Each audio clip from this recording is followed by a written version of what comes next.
платформуд байна. Одоо үндсэн ерөнхийдөө 8 платформтай байгаа. За нэгт нь бол тухайн компаниуд систем дээр бүртгэлээ үүсгэн, хоёрт нь одоо хураас мэдээллүүдэд татна. За гуравт нь тухайн байгууллагад ажиллаж байгаа ажилчдаа бүртгэн. Түүний дараагаар тээврийн нэгдсэн системдээ C болон одоо бусад төрлийн зөвшөөрлийн бичгийн хүсэлтэд илгээнэ.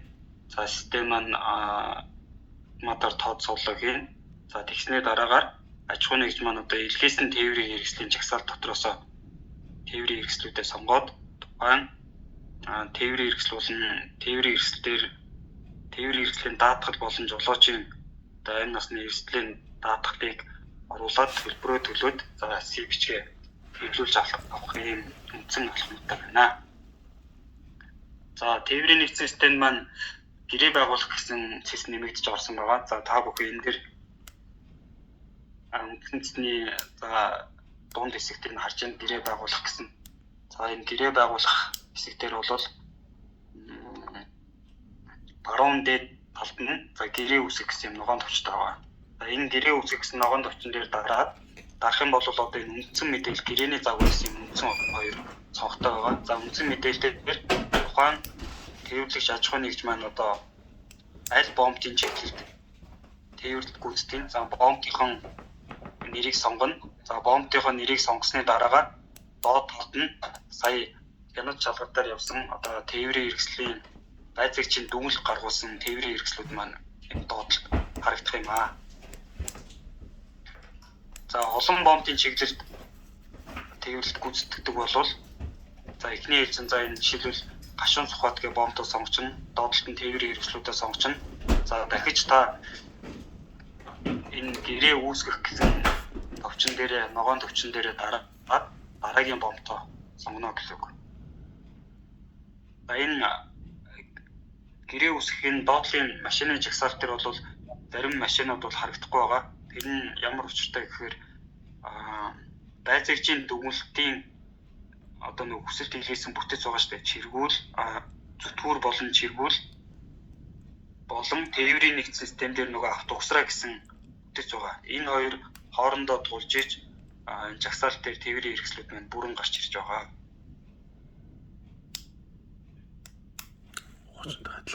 За ингээд бомбтоо сонгоод тээврийн хэрэгслээ сонгоод үргэлжлүүлэх товч дарах юм бол тухайн бомбын чиглэлд тээврийн хэрэгслүүдийн жагсаалт нь сонгогдоод одоо гэрээний драфт буюу төсөл нь автотээврийн үндэсний төвийн одоо ачаа тээврийн хэлцээ мэрэгчлэлтэн дээр ирэх юм аа.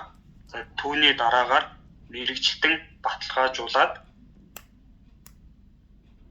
баталгаажуулсны ар дээр тухайн тээвэрлэгч аж ахуй нэгжийн илгээсэн гэрээнийхэн төслийнх нь төлөв нь мэрэгчлэлтэн баталгаажуулсан гэдэг тийм төлөвт орно. Тэгснээ дараагаар тухайн гэрээгээ сонгоод за энэ баруун дээд талд байгаа одоо гарын үсэг зурах гэсэн товчон дээр дарж тоон гарын үсгээрээ баталгаажуулаад гэрээгээ байгуулна гэсэн үг. За энэ дараагийн хоёр дахь энэ гэрээний загвар гэсэн хоёр дахь цонхон дээр бол одоо тээвэрлэгчтэй байгуулах тээврийн хариуцлагын гэрээний төсөл маань байгаа. Та бүхэн эндээс гэрээнийхэн төсөлтөд танилцах боломжтой. За тэгсний дараагаар гэрээ одоо ийм байдалтайгаар баталгаажиж орох юм аа. За тоон гарын үсгээ зурснаар энэ тоон гарын үсэг нь бол заавал тухайн байгууллагыг төлөөлөх бүрэн эрх буюу захирал, гүйцэтгэх захирал одоо удирдах албан тушаалны тоон гарын үсгтэй байж иж гэрээ маань зурагдах юм шүү. Тэгэхээр та бүхэн нөгөө нэг одоо менежертэй ч юм уу эсвэл өөр хүнд олгосон тийм тоон гарын үсгээрээ зурна гэх юм бол тэр бол боломжгүй. Тэгэхээр заавал удирдах төвчний албан тушаалтны тоон гарын үсгээр хариуцлагын гэрээгээ зурж баталгаажуулж өгнө гэсэн үг.